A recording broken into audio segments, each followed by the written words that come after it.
amazing. Happy wonderful Tuesday, everyone. But first, just some somber news tonight. A good pal of the show, Paul Sorvino, passed away yesterday. He was an amazing actor and one of our first guests on this very show. Anyway, you might know him from the legendary movie GUTFELD, one of the greats. And here's one of my favorite scenes. Hey, Paulie. I'll talk to you. I'm telling everybody. You could be my son, could be anybody. You don't mess around with that garbage, you understand me? What garbage, Paulie? Don't make a jerk out of me, you understand? I'm trying. Just don't do it. I won't. Don't do it. Okay.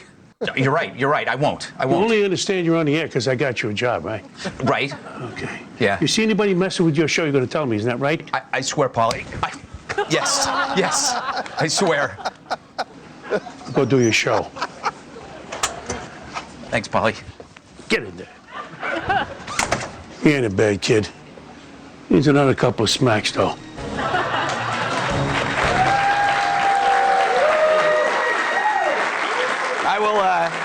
I will never wash my face again. Lucky he didn't slap me on the ass. On to the news.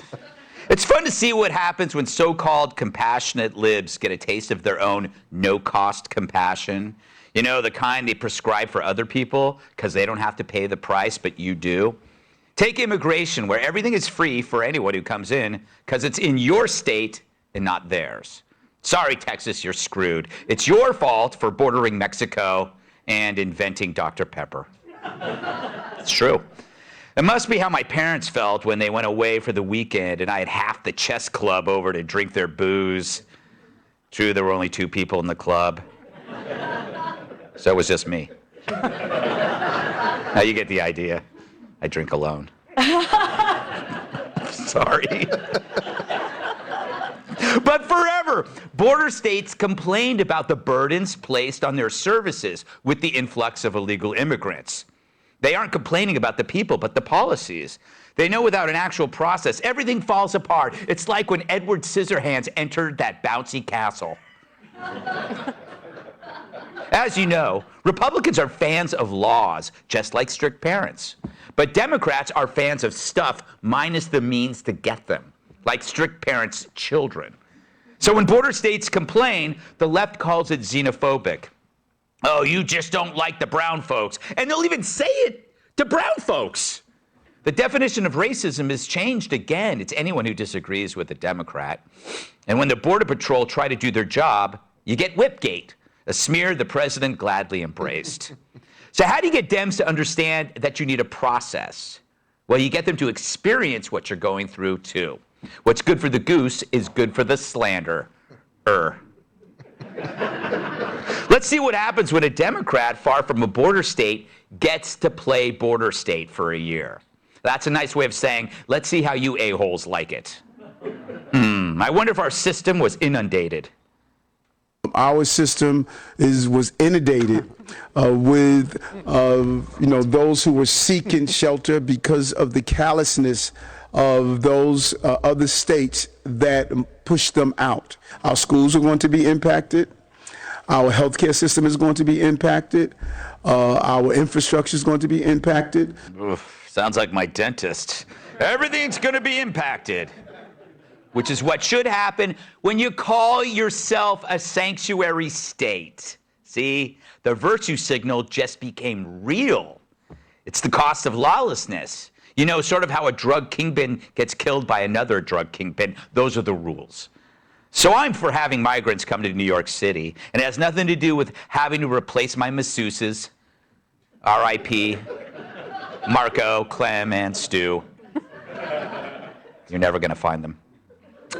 I want leaders to understand the cost for their obsession with cheap labor. But I like immigrants, especially compared to what's homegrown here. I mean, have you ever met a woke migrant? I haven't. They think Latin X are those movies I made in Tijuana in the 90s.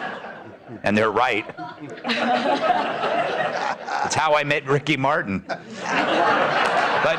yeah.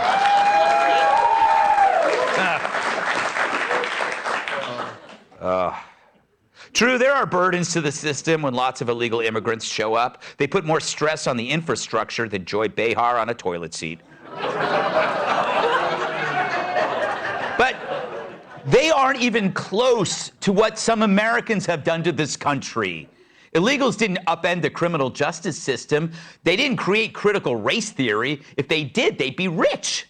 They didn't destroy sports. Unlike Megan Rapinoe, you could argue they make sports better. As for the 2 years of rioting, I do not remember seeing anybody running back into a burning building because they dropped a breakfast taco. All racists would say. That was a shout out to Dr. Jill. Anyway, there are horrible exceptions. There are drug dealers and gang members and soccer fans. And we could debate crime statistics all you want, but it's hard when we don't even call it crime anymore, which is what the woke did, not Mexicans. And illegals, they have incentives to keep their nose clean. But be honest, you would trade 100 wokesters for one hard-working dude named Julio who believes in right and wrong, keeps to himself, has a strong faith, and isn't scared of a hard day's work. If I could, I'd take the trade. I'll lose 100 liberal arts grads for one great shortstop.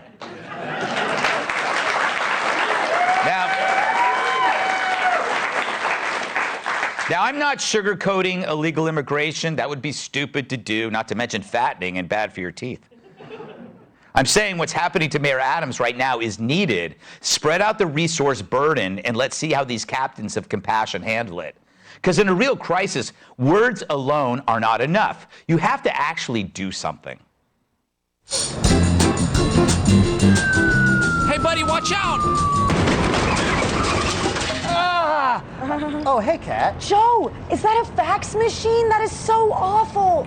Please let me know if there's anything I can do. Yeah, you could help me get this fax machine off my chest. Of course, okay? I'm here if you need to get anything off your chest, okay? My heart goes out to you. Yeah, well, my heart's getting crushed by this fax machine.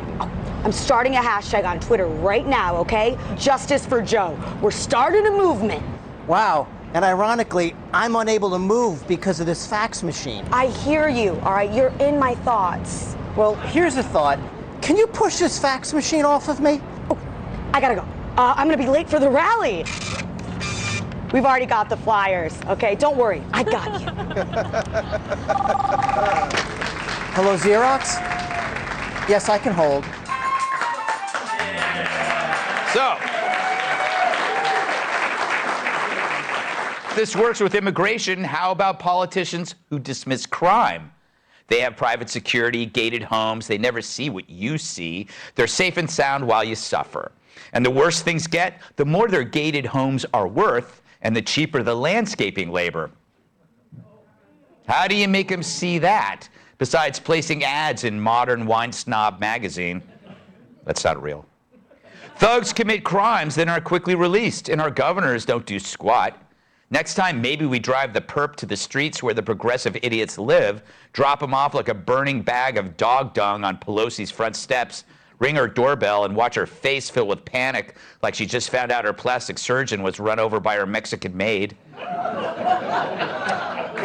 Lastly, it sucks seeing politicians ignore violent crime while focusing on a show trial, because the crime hasn't touched their lives. They've got taxpayer-funded security. You know, to many of us, January 6th seems more peaceful than trying to get home after dark. Think about all the criminals who got away with brutal crimes while January 6th protesters are still in jail.